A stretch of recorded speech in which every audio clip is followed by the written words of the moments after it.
하는 이렇게 그 동기, 그리고 그를 통해서 하나님이 어떻게 역사하셨는가, 그 부분을 이렇게 먼저 살펴보겠습니다. 그러니까 헨리 불가이 목사님이 캐나다 이렇게 그 서스케처원주에 있는 세스코튼 침례 교회 목사로 갈 것을 결정했을 때, 이제 그 갈 교회가 성도들이 10명 정도밖에 있지 않았다라는 거예요. 그래서 이제 성도도 너무 없고 이제 교회가 힘든 상황 가운데 있으니까 오죽하면 교회 문을 닫을까라고 생각을 한 그 시점이었어요. 그래서 그렇게 회의를 열었는데, 그들은 하나님의 말씀을 기다리려는 마음이 있었기 때문에 하나님께서 여기서 무엇을 하실 수 있단 말인가, 하나님이 무엇을 하시기 원하셨는가, 하나님이 무엇을 하고 계신가 하고 주목하여 보기로 했습니다. 그런 위기 가운데서도 이 초점을 다시 하나님께 두었다는 게 참 이게 중요한 부분입니다. 이제 이게 되어 있기 때문에 하나님이 이제 역사하시잖아요. 근데 우리가 힘들고 어려우면 우리 생각으로 우리가 결정을 해버릴 수 있는데, 그런 가운데서도 이렇게 하나님이 이렇게 초점을 맞추고 오셨습니다. 1970년 어느 추운 토요일 아침 제가 그곳에 도착했을 때 5사람을 실은 차 한 대가 도착해서 우리는 그들과 점심 식사를 하게 되었습니다.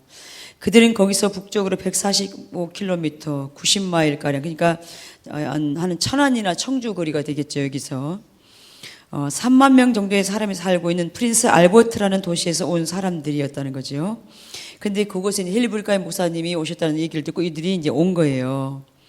그 후 그들은 기도를 시작했고 제가 그들의 목사도 되어야 할 것이라고 확신하게 되었습니다. 그들은 그들이 받은 하나님의 말씀을 우리와 나누려고 온 것입니다. 그들은 제가 거의 20년 전 10대 소년으로서 하나님께 이렇게 말씀드렸던 것에 대해서는 잘 몰랐을 것입니다.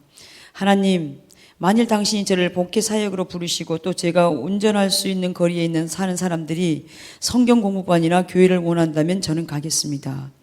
이 사람들이 저에게 오라고 부탁했을 때 저는 안 돼요라고 말할 수 없었습니다. 하나님은 20년 전에 헨리 목사님이 고백했던 것을 그대로 기억하고 계셨고, 또한 헨리 목사님도 그것을 기억하고 있었죠. 자기가 하나님께 고백했던 것을. 그래서 회의스 교회는 한 번도 지교회를 지원한 일이 없었고, 저 역시 지교회를 지원하는 교회에서 목회한 일이 없었다. 우리 자신의 기술이나 경험을 읽고 있는 우리는 이를 진리시킬 수 없었고, 우리는 전적으로 하나님의 인도하심에 매달릴 수밖에 없었습니다. 프린스 알버트에 있는 하나님의 사람들의 마음을 움직이는 것은 하나님의 역사라고 우리는 확신하게 되었습니다. 그들이 우리에게 오도록 인도된 이상 우리는 그것이 하나님께서 우리가 어디에서 하나님을 섬겨야 하는지를 보여주시는 것임을 깨달았습니다. 하나님은 프린스 알버트를 향한 그분의 큰 뜻을 보여주기 시작했습니다. 하나님은 이 교회를 발전시키셨고 그들은 목사님을 세웠고 땅과 건물을 얻었고, 그리고 그들의 교인 수는 증가하기 시작했고, 러브, 스미톤, 멜포트, 티즈달, 리오빌에 각각 3교회를 세웠고, 프린스 알버트의 아메리칸 인디언들을 위한 지교회를 세우고 3개의 인디언 보호구역에도 그들을 세웠습니다. 그리고 그들은 이피완, 라론즈, 데샴벌트, 컴버린드 하우스, 이웃 도시에도 중요한 사역을 시작했습니다. 그들은 인디언 추장들을 위한 연례 회의와 부족들을 위한 모임과 북서스케촌주에 널리 퍼져 있는 인디언들 모임을 시작했습니다. 진정으로 하나님은 우리가 요구했던 것, 상상했던 것을 초월하여 일하십니다. 예. 하나님의 행하심을 보려면 우리가 그 하나님의 일에 동참해야 하나님의 역사가 보이잖아요. 하나님의 일이요.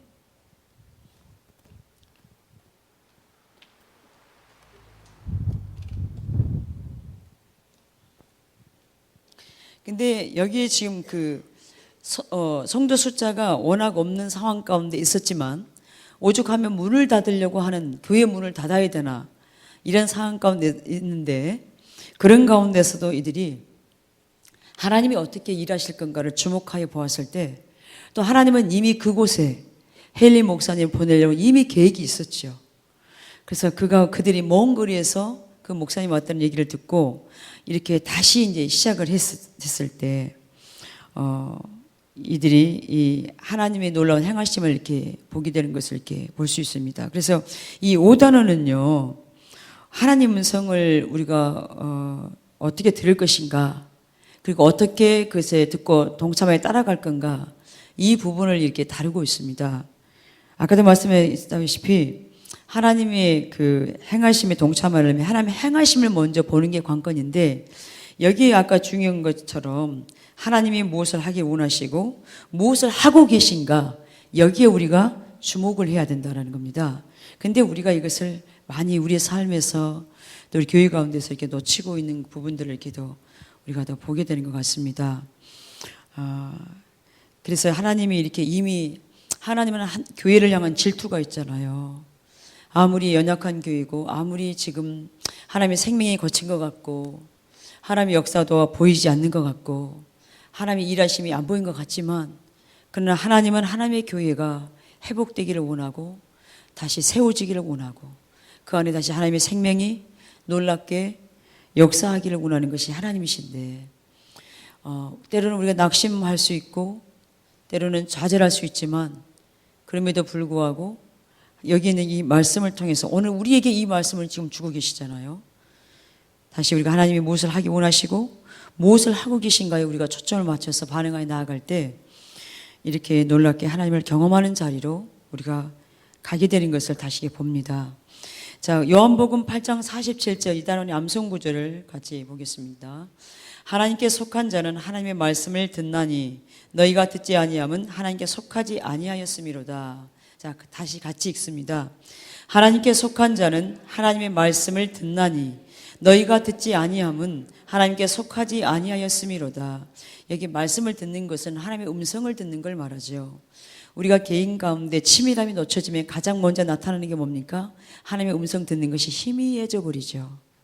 그리고 하나님의 음성인지 아닌지, 내 생각인지 아닌지 잘 분별도 잘 안 되고 선명하지 않을 수 있습니다. 자, 오늘 1과에 하나님은 여러 다른 방법으로 말씀하신다.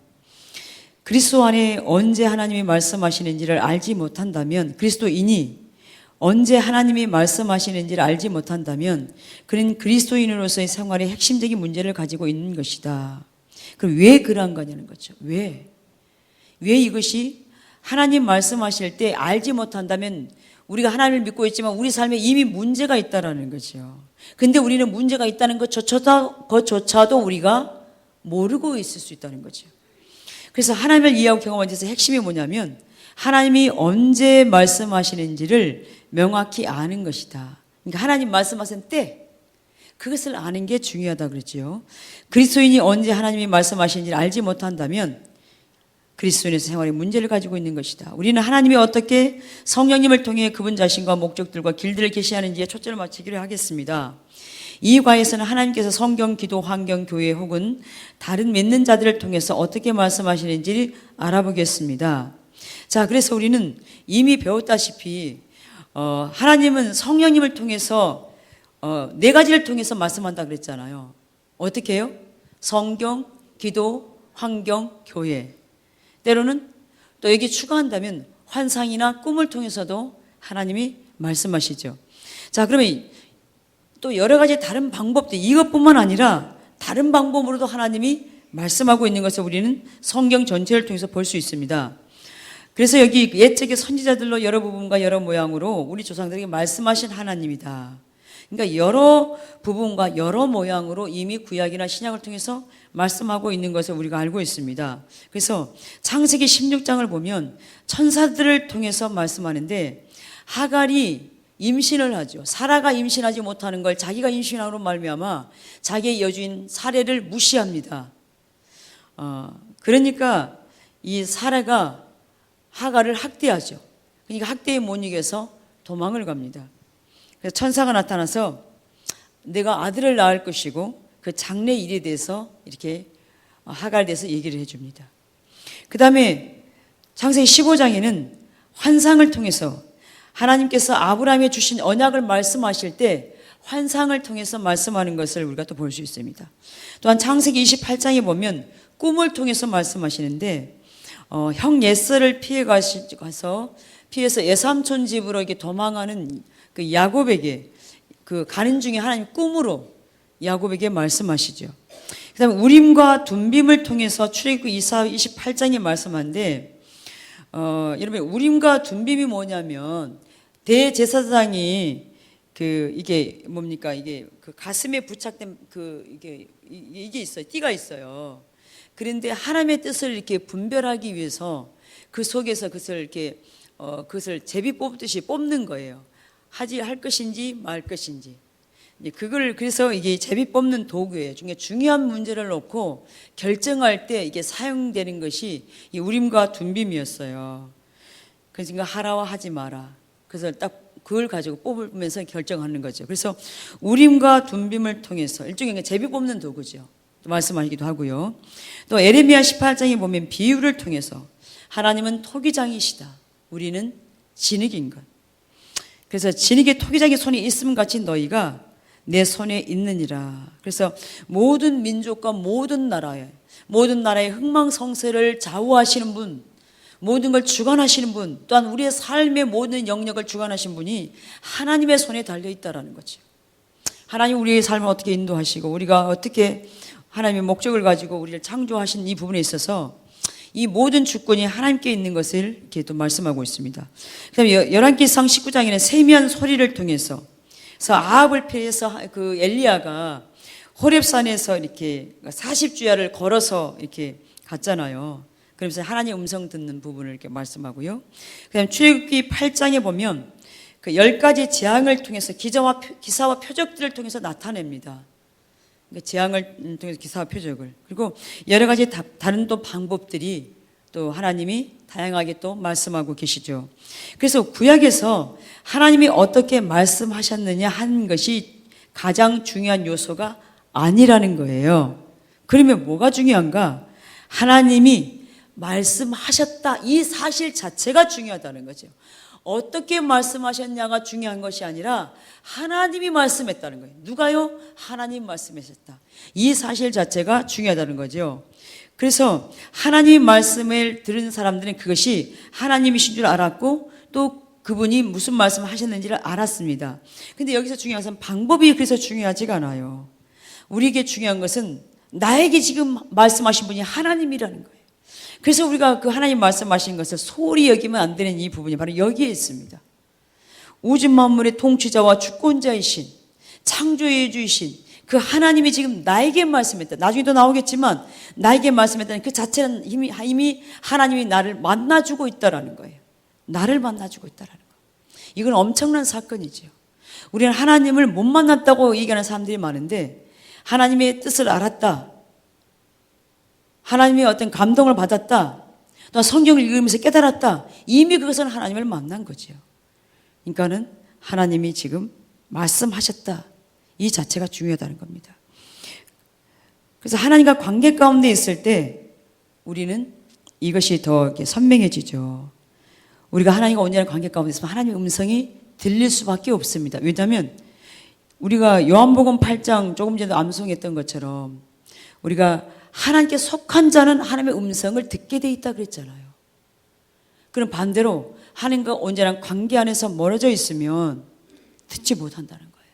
예전에는 들을 수 있지만 예전에는 하나님의 음성을 잘 들었는데 요즘에는 하나님의 음성이 잘 안 들린다는 것은 그만큼 하나님 관계가 나눠져 있다는 거예요. 하나님과 온전한 관계가 아니라는 거예요. 다시 말하면 하나님 기뻐하지 않는 것들이 내 삶에 있다라는 거예요. 그러면 무엇이 문제인가를 우리가 하나님 앞에 엎드려서 우리가 해결하는 자리로 가야 되겠죠. 여러분 우리가 이제 잘 살펴봤지만 우리가 예를 들어서 남을 위해서 기도해 줄 때는 하나님의 음성도 들려서 사역을 해줄 수 있지만 정작 본인에 대해서는 아무런 그것이 안 들린다. 모른다. 그것은 사역에 대한 기름 부음이지 하나님과 친밀한 관계는 이미 아니라는 겁니다. 근데 우리가 은사로서 나타나는 것을 착각할 수 있다는 거죠. 하나님과 관계가 별 문제 없는 걸로. 그래서 제가 그렇게 기도한다 그랬잖아요. 하나님과 관계가 제가 안 돼 있으면 모든 것을 제게 거두어 버리십시오. 나타나지 않게 해주세요. 왜냐하면 사역은 할지 모르지만 저는 죽어 있으니까. 그것 때문에 제가 애통하게 다시 서야 되니까요.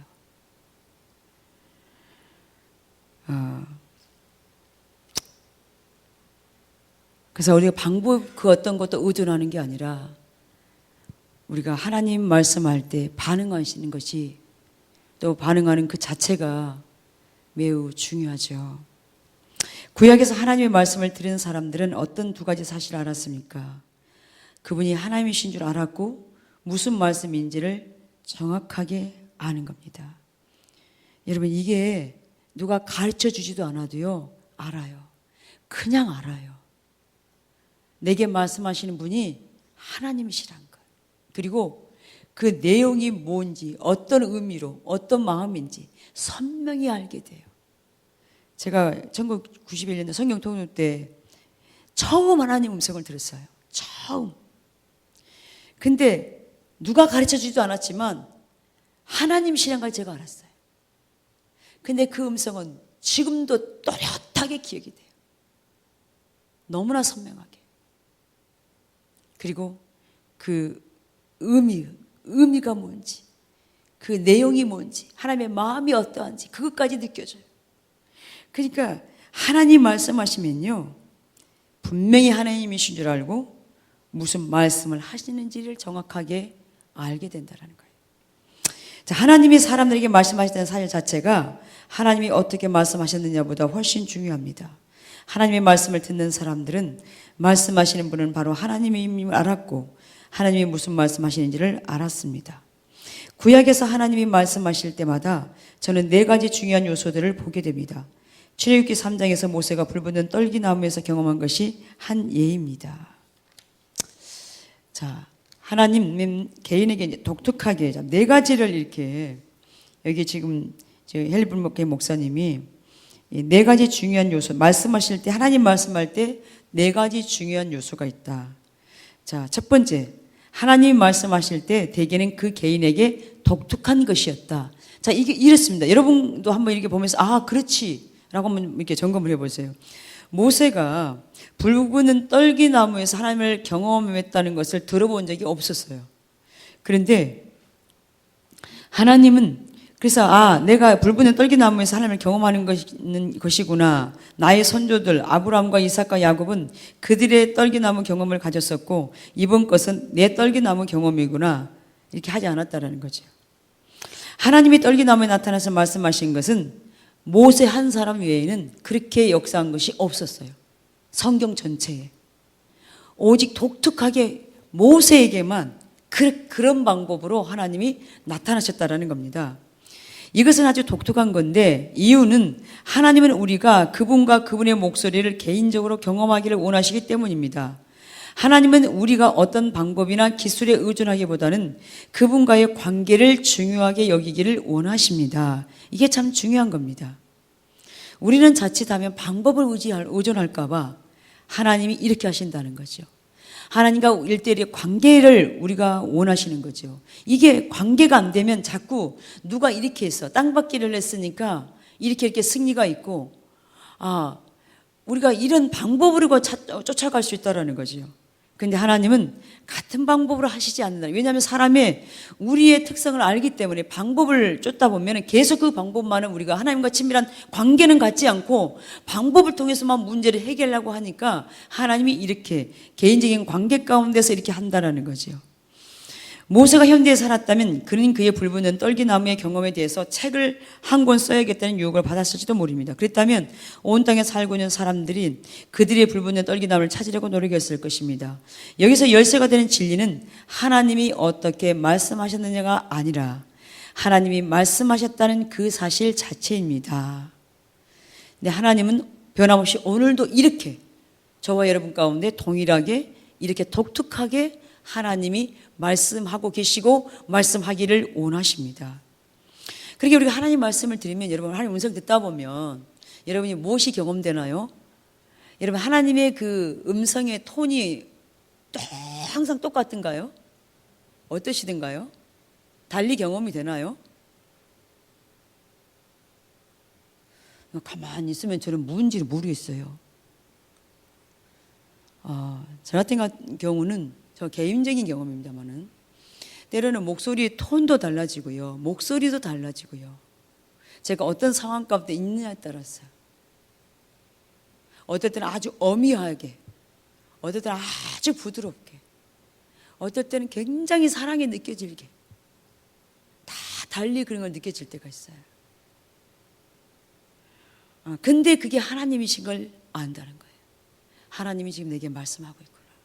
그리고 그 의중까지도, 왜 이 말씀하시니 그 의중과 의도가 알아지고, 또한 그 마음이 느껴져요. 지금 어떤 마음, 하나님의 마음이, 이 말씀하고 계시는 하나님의 마음이 지금 어떠한가. 때로는 아픔도 느껴지고, 때로는 기쁨도 때로는 느껴지고, 때로는 슬픔도 느껴지고, 때로는 분노하심이 또한 느껴지고, 다 그게 느껴지잖아요.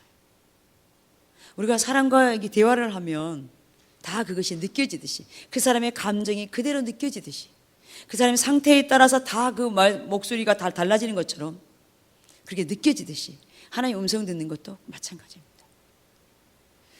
근데 여기서 중요한 게 뭐냐면, 하나님은 우리 개인에게 독특하게 말씀하고 계시고, 말씀하기를 또한 말씀하셨고 하고 계시고 하시기를 원하신다는 겁니다. 자, 두 번째, 하나님 말씀하셨을 때 들은 사람은, 말씀하시는 분은 바로 하나님이신 것을 확실히 알았다라는 거예요. 여러분, 우리 안에 성령님이 계시죠. 누가 가르쳐 주지도 않습니다. 그렇지만 우리의 영이 확실히 하나님이신 걸 알게 돼요. 근데 사단으로부터 온 것, 또 내 생각, 때로는 이것이 혼돈이 올 때가 있습니다. 사단이 주는 음성은요, 불안하죠, 두렵죠, 그리고 욕심에 이끌리게 합니다. 탐심에 이끌리게 합니다. 하나님의 길이 아닌 것을 말할 때 있습니다. 또 내 뜻은, 내가 원하는 것을 따라가려고 하기 때문에 혼돈이 올 때가 있어요. 근데 하나님의 음성은 분명히 선명히 다릅니다. 그냥 우리 안에, 하나님과 온전한 관계 안에 있으면 그냥 그게 알아져요. 그냥. 하나님이 모세에게 독특한 방법으로 말씀하셨기 때문에 모세는 그것이 하나님이었음을 확실히 알았습니다. 성경은 모세가 아무런 질문 없이 스스로 있는 자이신 하나님을 만난 것에 대해 증거합니다. 왜 모세가 하나님이 말씀하실 때 질문하지 않았을까? 왜 그랬을까요? 분명히 하나님이신 것을 알았기 때문에 질문할 필요가 없었어요. 그 마음 가운데 그것이 확신으로 왔기 때문에, 내가 믿습니다라고 확신이 있는 것이 아니라 성령께서 그것을 알리시는 거죠. 가르치시는 거죠. 분명하게 그것을 인식하게 해요. 그러니까 질문할 필요가 없는 거죠. 그는 하나님을 절대적으로 의지했고 순종했으며 하시겠다고 말씀하신 그대로 행하시는 하나님을 경험했습니다. 모세가 다른 사람들에게 하나님의 말씀을 들었다는 것을 논리적으로 증명할 수 있었겠습니까? 아니죠. 모세가 할 수 있었던 것은 오직 하나님과의 만남에 대해서 간증하는 것뿐이었습니다. 오로지 하나님만이 그의 종들에게, 모세에게 주신 말씀이 그들의 선조들이 하나님의 자신이 주신 것임을 깨닫게 하실 수 있습니다. 예.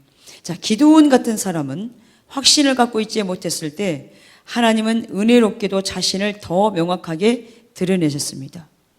맨 처음 기드온은 표징을 구하고 예물을 준비했습니다.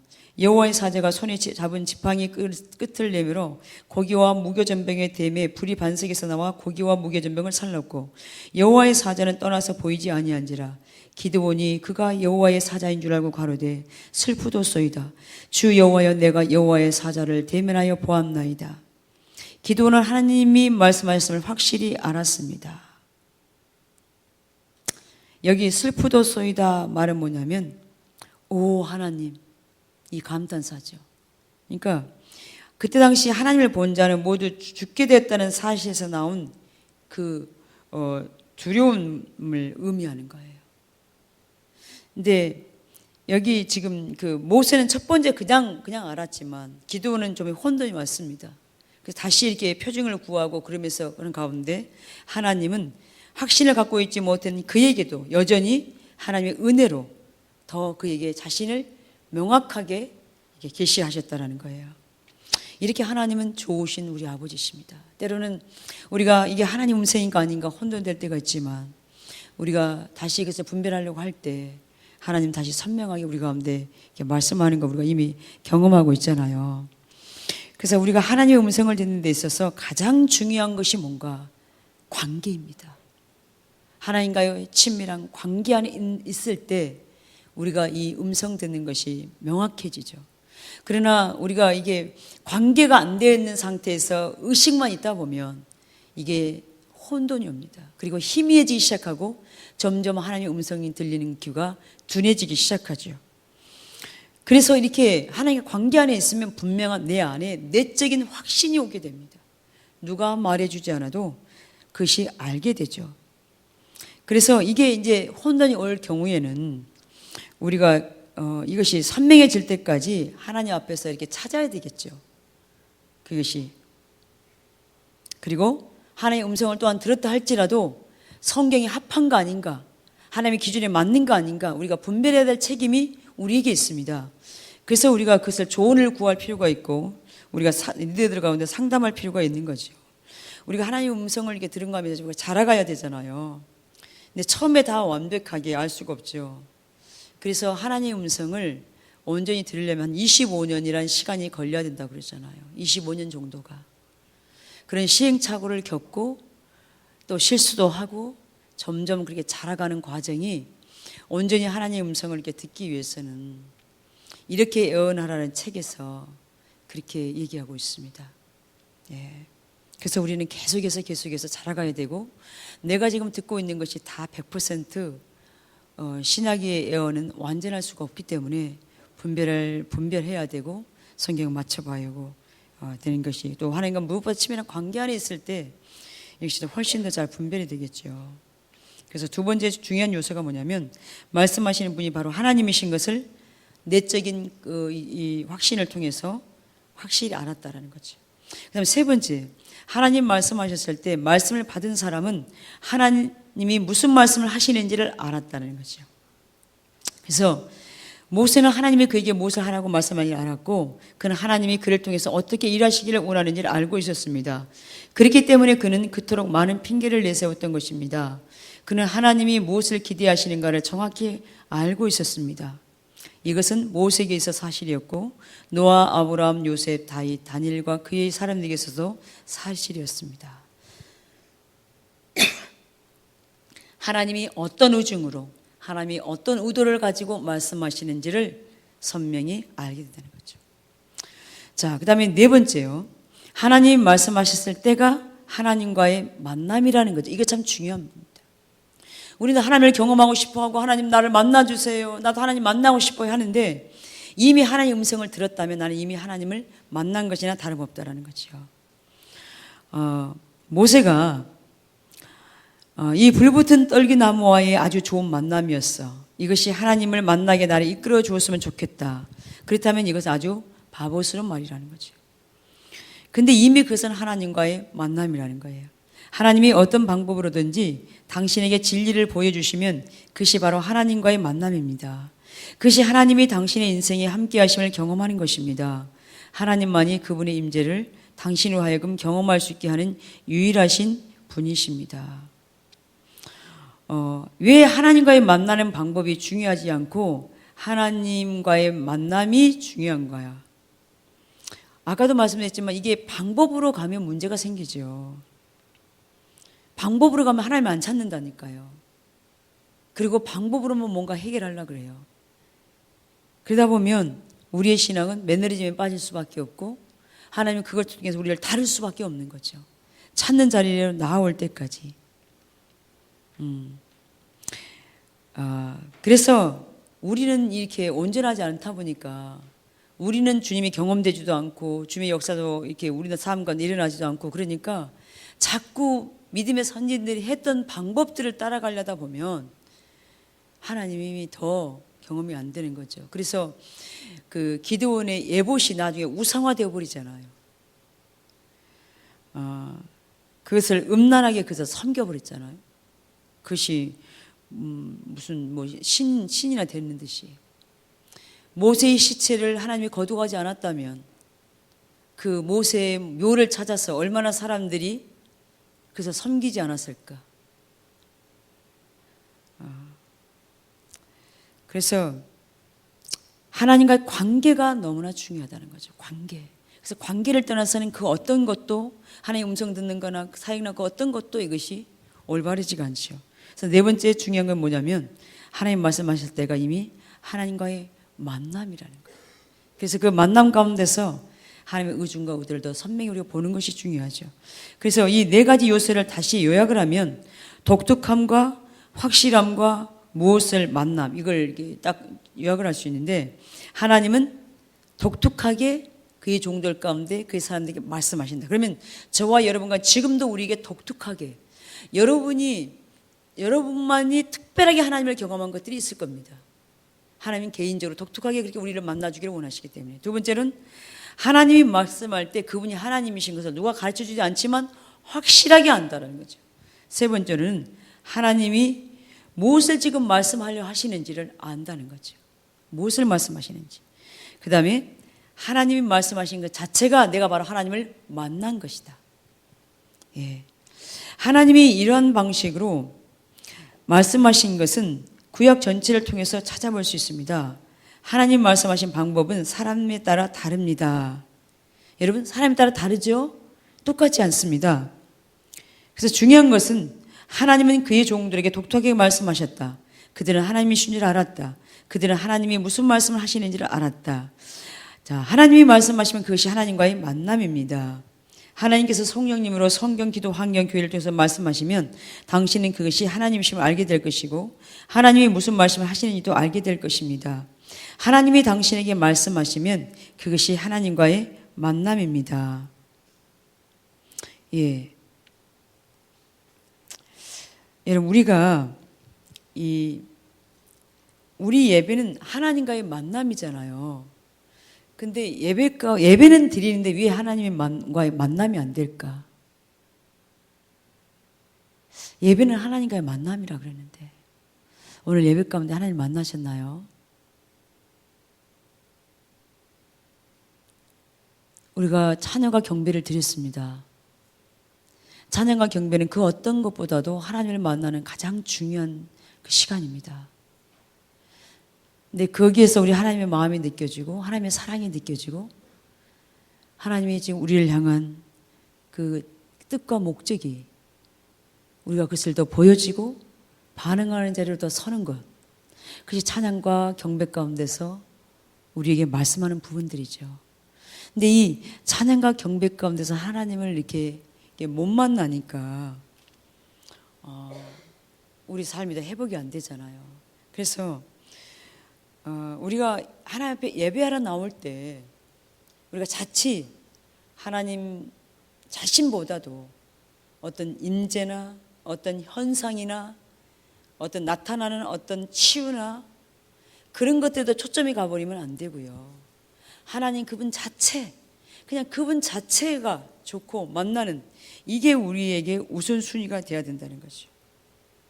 하나님을 예비하는 것 이 자체, 그분을 더 알기를 원하고 사랑하기를 원하고 그분의 뜻을 알기를 원해서 동참하기를 원하는, 여기에 더 초점이 가 있어야지 어떤 임재나 어떤 보여지는 뭐 환상이나 뭐 어떤 나타나는 뭐 현상들, 갑자기 성령 임재 임하니까 나타나는 어떤 현상들이나, 물론 우리가 그런 것도 당연히 중요합니다. 그러나 우선순위로 내가 하나님께만 초점을 두고 하나님 그분에게만 초점을 둘 때 이것들은 부수적으로 우리 가운데 예배 가운데서 나타날 수밖에 없는 거죠. 그래서 우리가 지금은 더 해야 될 게 하나님 그분을 내가 어떻게 온전히 예배할 것인가, 예배 가운데 주님을 만날 것인가, 거기에 우리 더 초점이 있어야 된다는 겁니다. 예, 그 다음에요. 자, 잘못된 방식이 있습니다. 저는 많은 사람들이 이렇게 말하는 걸 듣습니다. 주여, 저는 당신의 뜻을 알기를 진정으로 원합니다. 제가 틀렸으면 저를 막아주시고 맞았으면 축복해 주십시오. 이것을 다르게 말하면 이렇습니다. 주여, 저는 이 방향으로 나가겠습니다. 이것이 주님의 뜻이 아니면 문을 닫아 주십시오. 여기서의 한 가지 문제점은 성경 어디에서도 이런 방식을 볼 수 없다는 것입니다. 그런데도 불구하고 우리는 이렇게 생각하고 있어요. 제가 잘못된 길을 가면 다리 몽땅에도 뿔러서라도 하나님 가지 말게 해주세요. 그리고 하나님의 그 뜻이 아니면 문을 닫아주세요. 막아주세요. 여러분, 맞는 것 같지만 이게 아니라는 겁니다. 자, 그러면 구체적으로 보시겠습니다. 당신의 경험만으로 인도되도록 자신을 방치해서는 안 됩니다. 당신은 전통, 방법, 공식 등으로 인도되도록 허락해서는 안 됩니다. 사람들은 종종 이런 것들이 쉽기 때문에 이런 것들을 의지합니다. 사람들은 자기 좋은 대로 일을 해놓고 모든 것에 책임을 하나님께로 돌립니다. 왜 이렇게 한다고요? 쉽기 때문에. 이렇게 하면 쉽기 때문에. 그들이 잘못됐으면 하나님이 방해하시고 그들을 제재시켜야 한다고 생각합니다. 자기들이 실수하면 그들은 하나님을 원망합니다. 하나님, 제가 잘못된 길로 갔는데 왜 하나님 내버려 두셨습니까? 하나님 그때 못 가게 했어야죠. 이렇게 한다는 거예요. 근데 하나님은 우리의 의지를 존중하십니다. 선악과를 딱 만들어 놓고 너희들이 선택하라 그랬잖아요. 우리가 선택해야 돼요. 근데 하나님은 먼저 기준을 제시해 놨어요. 따먹지 말아라고.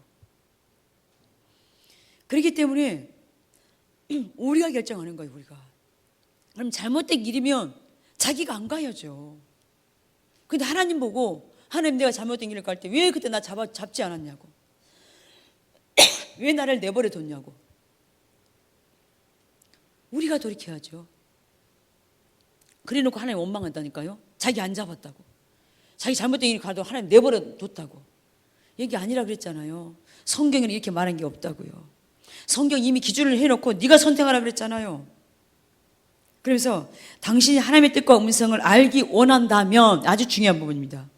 하나님과의 사랑의 관계가 잘할 수 있도록 시간과 정성을 기울여야 합니다. 이게 우리가 해야 될 몫이에요. 내가 하나님의 온전한 관계 가운데 하나님의 음성을 잘 분별하여 하나님을 따르려면 내가 시간을 내서 기도하는 자리로 나와야죠. 내가 시간을 내서 하나님을 찾아야죠. 이것은 내 몫이라고요. 또 하나님의 뜻을 분별하려면 하나님께서 그 시간을 씨름하면서 하나님이 어떤 것이 주의 뜻입니까?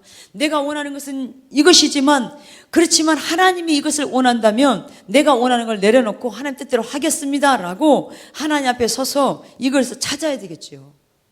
그래서 이 시간과 정성을 우리가 해야 될 몫이라는 거예요. 길이 열리면 하나님의 뜻이고 다시 닫히면 하나님의 뜻이 아니다. 이미 성경에 예화가 나와 있잖아요. 요나의 예를 들었잖아요. 근데 우리는 요나의 예를 나왔음에도 불구하고 우리는 또 이렇게 가고 있다고요. 자칫. 여러분 사도 바울도요. 사도 바울이 앞길을 막았을 때 사단이 많이 막을 때가 있었습니다. 또한 하나님이 막을 수도 있고요. 근데 우리가 이것을 잘 분별해야 된다는 거죠. 우리가 삶을 조정하고 내가 하나님 뜻 가운데 기꺼이 서겠다 그러면 하나님은 선명하게 우리 가운데 말씀합니다. 그래서 우리가 하나님의 뜻을 분별할 때예요. 저는 이렇게 합니다. 제 생각을 다 내려놔요. 그리고 하나님, 제가 원하는 것은 A입니다. 정말 제가 이렇게 됐으면 좋겠는데 근데 제가 원하는 것이 A라 할지라도 이것이 하나님의 뜻이 아니면 저는 기꺼이 내려놓겠습니다. 그리고 하나님의 뜻이면 저는 순종하겠습니다. 하나님께서 말씀해 주십시오. 그러면 이게 선명해져요. 내 뜻 내려놓고 내가 주님의 뜻이면 기꺼이 순종하겠다고 하면요. 주님은 선명하게 우리 가운데 말씀하세요. 근데 여기서 중요한 게 관계 안에 있을 때 이게 선명해지는 것이지 관계가 안 되면요. 내 생각이 하나님 뜻인 걸 착각하고 그것을 정답을 얻어버려요. 내가 원하는 것이 점점 커지다 보니까 이걸 못 내려놓으니까 나중에는 내가 원하는 것이 하나님 뜻이라고 이렇게 잘못 응답을 받는다니까요. 그걸 하나님 뜻이라고 그래요. 그리고 갔어요? 가면 코 깨지는 거죠. 우리의 생각이 안 내려지고 내 욕심, 내 생각이 안 내려지면 우리는 다루심을 받게 됩니다. 그래서 우리에게 중요한 것은 내가 원하는 것을 내려놓고 주님이 원하는 것이라면 내가 기꺼이 거기에 반응하여 가겠습니다. 이 자세가 중요합니다. 이 자세가요. 그러니까 우리가 우리의 욕심이 안 내려지면 하나님의 음성 들을 때 미혹이 된다니까요. 미혹돼 버려요. 사단의 음성 들을 수 있고 자기 음성 들고 딱 결론을 내버릴 수 있어요. 그래서 하나님의 음성을 들을 때 또 한 가지가 뭐냐면 명령하는 거예요. 사단의 모든 음성은 잠잠하라고. 또 내 생각도 잠잠하라고. 예수님을 선포하고 그걸 끊으십시오. 근데 이것도 하나님과 온전한 관계 안에 있을 때 이것이 더 이게 되어지는 거지. 하나님과 치면은 관계 안에 있으면 아무리 끊는다 해서 이게 선명해지지가 않아요. 근데 중요한 건 뭔지 아세요? 주님의 뜻이면 나는 기꺼이 하겠습니다. 이 자세가 중요합니다. 하나님과 온전한 관계 안에 있어요. 그래서 삶이 조정이 되고 전환이 된 다음에야 하나님의 음성이 선명하게 들려줄 수 있습니다. 하나님 음성은 나는 모르겠다고 왜 안 들리냐고 이렇게 말할 게 아니라 먼저 하나님과의 관계로 다시 회복하시고요. 또 그 가운데서 내 뜻을 다 내리고 주의 뜻이면 나는 기꺼이 순종하게 싸우니 하나님 말씀해 달라고. 내 것이 내려져. 그래서 조지물리 목사님이 자기 생각만 내려져도 이미 95% 응답받는 거와 마찬가지라 그랬잖아요. 내 생각만 내려져도. 그러니까 우리 생각이 안 내려지고 우리 생각을 여전히 잡고 하나님의 음성을 들으려고 그러니까 분별이 안 되는 거죠. 예. 그래서 하나님의 뜻과 음성을 알기 원한다면 하나님과의 관계가 자랄 수 있도록 시간과 정성을 기울이라. 가장 중요한 포인트는 뭐냐면 하나님과 사랑의 관계입니다.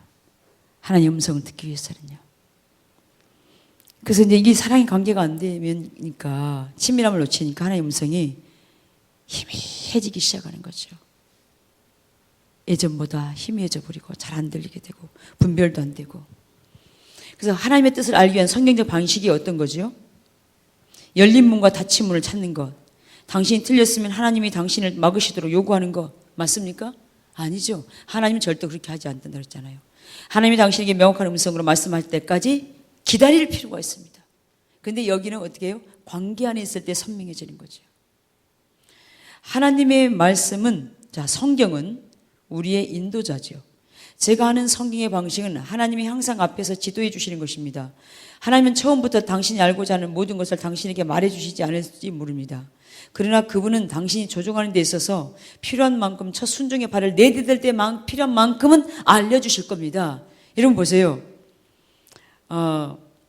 우리가 어떻게 한다고요? 순종하려고 한 발을 내디딘 만큼 알려준다고요.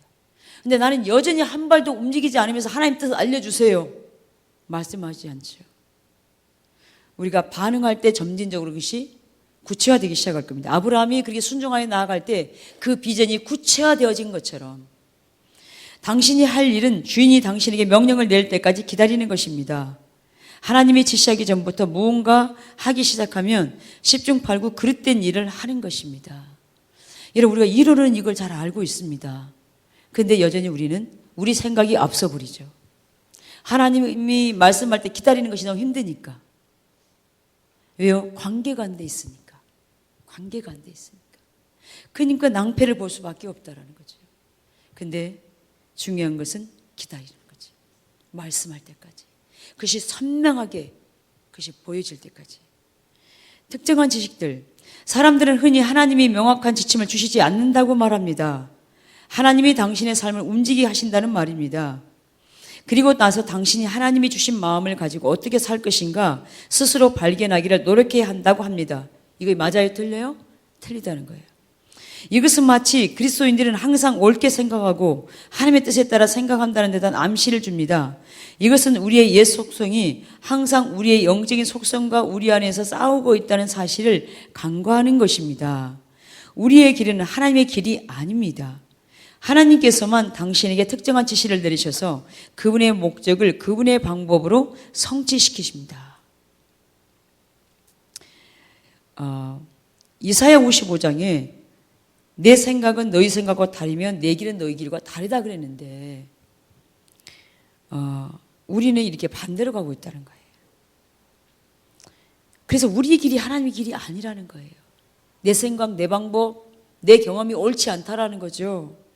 그래서 내가 그동안 이렇게 경험했고 하나님이 이렇게 역사했었고 내 삶 가운데 했다 할지라도 그것은 그거예요. 그걸 내려놓고 지금 이 시점에 또 다시 하나님의 뜻을 구하는 거예요. 하나님의 길을 또 구하고 하나님이 어떻게 하기를 원하는지 또 구하는 거예요. 하나님의 방법을 구하는 거예요. 그걸 그대로 정목하려고 하는 것이 아니라 그걸 지금 말씀하고 있죠. 하나님이 노아에게 방주를 만들라고 지시하신 후에 노아는 그것의 크기와 재료와 어떻게 조립해야 하는지를 알았습니다. 하나님은 뭔가를요 더 해놓고 네가 알아서 해라 이렇게 하는 것이 아니라 우리가 하나님을 따라가면 하나님은 구체적으로 그것을 인도해 가시는 거죠. 그러니까 이게 노아가 어떻게 지어야 될지를 아는 거죠. 왜냐하면 구체적으로 하나님 말씀하셨으니까. 하나님이 모세에게 성막을 만들려고 하셨을 때도 세밀한 것까지 지시를 하셨습니다. 여러분 성막 질 때 보세요. 얼마나 세밀하게 그리고 말씀하세요. 길이와 넓이와 높이와 그 모든 것을 정확하게 하나님이 이렇게 하라고 세밀하게 말씀하시죠. 하나님이 예수 그리스도로 성육신 하셨을 때 그분은 그의 제자들에게 특정한 지시들을 내셨습니다. 어디로 가라, 무엇을 해라, 어떻게 응해라. 지금도 하나님은 이렇게 하고 계시고 우리가 그런 삶을 살기를 원하시죠. 그렇게 따라서요. 아브라함을 부르시고 내가 내게 지시할 땅으로 가라고 하셨을 때는 어땠습니까? 그것은 별로 특정한 지시가 아니었습니다. 그것은 믿음을 요구하는 거였죠. 아브라함이 요구한 것은요, 믿음이었습니다. 갈 바를 알지 못합니다. 그런데 중요한 것은 말씀하시는 분이 하나님이셨다라는 거예요. 아까 우리가 소두에 나온 게 뭐예요?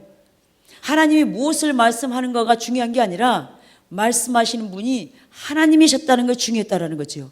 근데 아브라함에게 중요한 것은 하나님이 말씀하셨다 이것입니다. 이걸 취한 거예요. 이걸 취하니까 그가 순종할 수 있었던 거죠. 왜 우리가 순종이 안 됩니까? 말씀하시는 분이 하나님이라는 것이 정말 선명하게 성령님의 조명으로 인식이 되고 그 하나님에 대한 경외함이 우리 안에 있다면 우리는 기꺼이 순종할 겁니다. 근데 왜 믿음의 선진들이 똑같이 하나님 말씀했을 때 말씀하신 분이 하나님이기 때문에 순종했고 지금도 우리에게 말씀하시는 분이 하나님이신데 왜 우리는 순종이 안 되는가? 그 차이는 뭐겠습니까? 뭐가 문제입니까? 하나님과 관계가 안 되니까 중심에 하나님을 사랑함이 없으니까 이게 안 되는 거죠. 하나님은 내가 지시하리라고 분명히 말씀하셨습니다. 하나님은 항상 당신에게 일을 하기에 충분한 분량의 특정한 지시를 내리시기를 원하십니다. 당신에게 지시가 더 필요하면 하나님이 원하시는 시간에 당신에게 지시를 내립니다. 아브라함의 경우 하나님은 나중에 그에게서 태어날 아들과 그의 자손의 수, 그의 자손이 살 땅, 그리고 그들이 노예가 되었다가 구원될 것 등을 알려주셨습니다. 오늘날 성령님은 명확한 지시를 내리십니다. 하나님은 개인적이십니다. 하나님은 당신의 인생에 친밀하게 관련되기를 원하십니다. 그분은 당신의 생활에 있어서 명확한 지시를 주실 것입니다. 당신은 어쩌면 그것은 나의 경험이 아닌데라고 말할지 모릅니다. 그렇다면 당신은 이렇게 해야 합니다. 박스를 각지 있습니다. 하나님을 이해할 때 당신의 경험을 의지하지 말고 성경을 바탕으로 하십시오. 사무엘에게 이새의 집으로 가라. 그래서 거기에서 한 아들에게 기름 부으라고 정확하게 말씀하셨죠. 아나니아에게 집 가라 하는 그 동네 이름까지 얘기하죠. 지명 이름까지. 거기에 사울이 있을 거라고. 가서 그에게 안수하라고. 그 지역 이름과 그 사람의 이름과 그에게 또 가서 무엇을 해야 될까지 알리시는. 우리가 하나님과 관계 안에 있어서 하나님 우리한테 어떤 일을 시키실 때 무턱대고 그냥 하는 게 아니라 세세하게 세밀한 부분까지 다 알리시는 하나님이시라는 겁니다. 그래서 우리가 그 하나님께 묻고 그 지시가 내려질 때까지 기다리는 것이 우리가 해야 될 몫이라는 겁니다. 여러분 처음 저희가 교회 개척할 때도 우리는 선교사 나가려고 했을 때 개척하라 그럴 때 하나님 그럼 인천에 살 때인데 하나님 그럼 어디에다 우리가 개척하기를 원하십니까? 라고 묻게 됐습니다. 왜냐하면 그게 중요하잖아요. 하나님께서 어디서 하길는데 근데 서울로 가기를 원하셨어요. 근데 하나님 그 서울 그 넓은데 어디예요? 어디에다 하기를 원하십니까? 상계동 주이다. 상계동이다 하고 하지 않았었어요. 상계동 주이라 그랬어요. 근데 거기가 바로 방학동과 상계동 딱 그 경계선.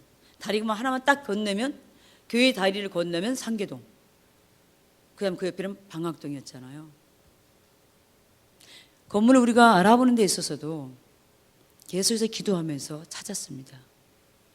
그리고 하나님은 다양하게 다 그것들이 다 맞아떨어지는 방법으로 응답하게 하셨고 우리 박 권사님이 그때 우리 교회에 그때 오시지 않았을 때인데 제가 그렇게 기도 부탁을 드렸어요.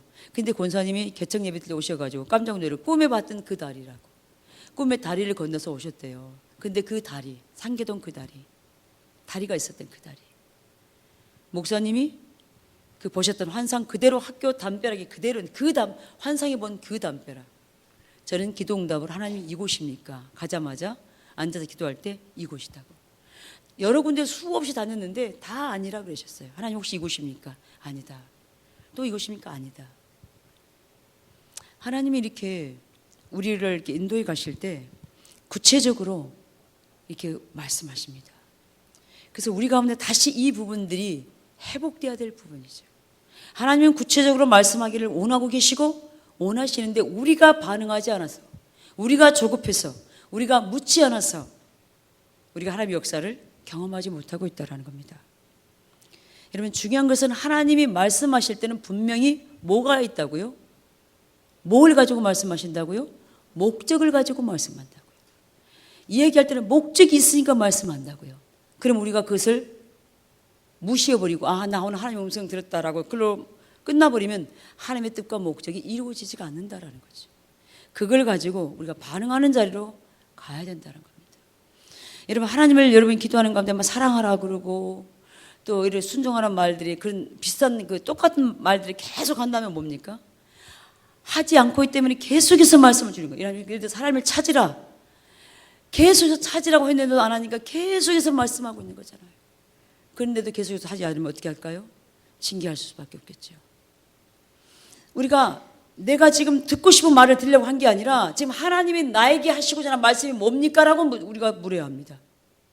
내가 들으려고 하는 음성을 들으려고 하지 말고 하나님이 지금 나에게 저에게 하실 말씀이 무엇입니까? 그걸 듣기를 원해야 된다고요. 그걸 들으셔야 돼요. 그걸 말씀해 달라고. 지금 이 시점에 이 상황 가운데 하나님 제가 무엇을 어떻게 해야 하나님이 저에게 하시고자 하는 말씀이 무엇입니까? 제가 어떻게 반응하기를 원하십니까?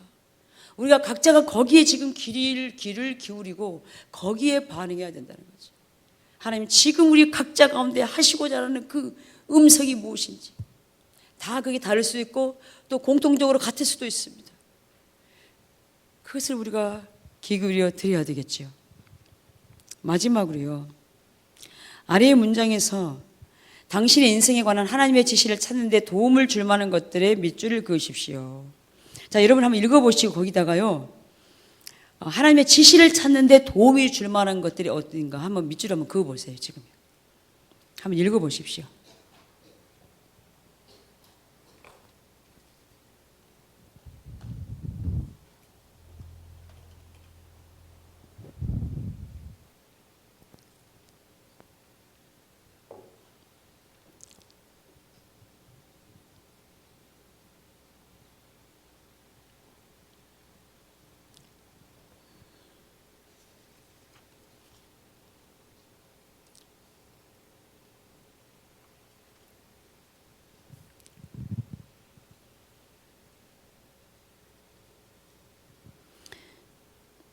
예, 여기 보시면 당신은 어떤 일에 대해 하나님으로부터의 명확한 지시가 없으면 기도하고 기다리십시오. 인내를 배우십시오.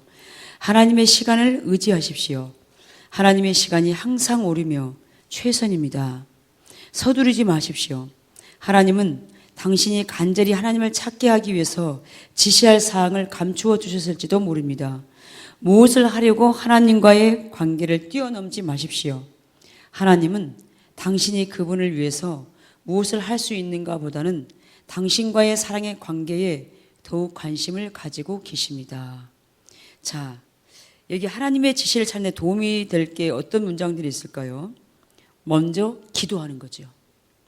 그리고 기도한 다음에 어떻게 합니까? 하나님이 어떻게 일하시는가 기다리는 거죠. 근데 그것이 빨리 응답이 될 수도 있지만 늦을 수도 있습니다. 그래서 우리에게 인내가 필요하다는 거죠. 인내를 배우는 거죠. 그리고 하나님의 시간이 항상 옳기 때문에 하나님의 그 시간을 의지하는 거예요. 서두르지 말라는 거예요. 하나님의 때가 가장 나에게 최선이기 때문에 그때가. 그리고 하나님은 내가 하나님을 간절히 찾도록 그 지시할 것을 감추어 두셨어요. 여러분, 우리에게 다 줘버리면요, 우리가 하나님을 찾겠습니까? 안 찾아요. 근데 왜 하나님이 감춰둘까요? 그렇게 하나님을 구하고 찾고 두드리고 하나님을 만나려고 그런 과정 가운데서 우리의 믿음이 자라고 우리의 기도가 되어지고 하나님을 경험하게 되는 그 자리로 가게 되잖아요. 궁극적으로 우리에게 문제가 있고 하나님이 지금 내가 당장 뭔가 급해요. 그것은 하나님이 궁극적으로 우리를 다루시고 우리를 지금 회복시켜 가시려고 그렇게 하신다는 거예요. 근데 이게 힘드니까 다른 사람한테 가서 기도를 받으려고 그래. 다른 사람을 통해서 문제를 해결받으려고 하니까 우리가 자라가지를 못하는 거죠. 하나님이 경험되지도 않고요. 그래서 이걸 하나님이 감춰뒀다니까요. 하나님을 어떻게 하려고요? 찾게 하려고. 간절히 찾게 하려고 감춰두셨어요. 그러면 언제 이것이 드러납니까? 하나님을 찾을 때. 내가 시간을 내서 내가 결단해서 하나님을 찾고 구하는 자에 나올 때 하나님이 그것을 해결하게 주신다라는 거예요. 우리의 문제가 있다라는 것은 하나님을 찾는 자로 초청하고 있는 거잖아요. 딱 한마디 얘기하면. 근데 우리는 문제가 있음에도 불구하고 하나님 나를 기다리고 있음에도 불구하고 우리는 안 하려고 해요. 힘드니까. 근데 닥친 문제는 더 힘든데. 근데 여기서 가장 핵심은 뭐냐면 하나님과 관계가 그 어떤 것보다 더 중요하다는 거예요. 하나님과 올바른 관계 안에 있으면 이것들이 이렇게 되어질 거예요. 기도하고 기다리고 인내하게 되고 그 다음에 하나님의 때가 최선이기 때문에 서두르지 않고 그리고 하나님이 나를 이렇게 내가 하나님과 멀어져 있으니까 내가 하나님과 친밀한 관계를 회복하도록 나에게 이 일을 허락했구나 이걸 알게 되는 거죠. 예. 근데 하나님과 관계 안에 있을 때 이것이 선명해 보여지고 궁극적으로 경험한 자리로 가게 되는 거죠.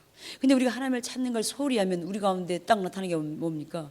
영적인 것이 벌써 둔화돼 버리죠. 영적으로 침체되죠. 우리 안에 교회 오는데 기대감으로 옵니까? 안 되죠. 예배가 그게 형식적이 돼버리고 사모함도 없게 되죠.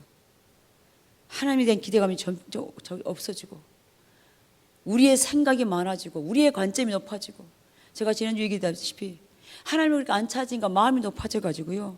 그냥 하나님 기뻐하지 않은 말들 너무나 천박한 말들 너무나 우리 인격이 안 맞는 말들 사람들이 봤을 때 무시할 수밖에 없는 그런 언행들 그것들이 그냥 푹푹 나와버리는 거지.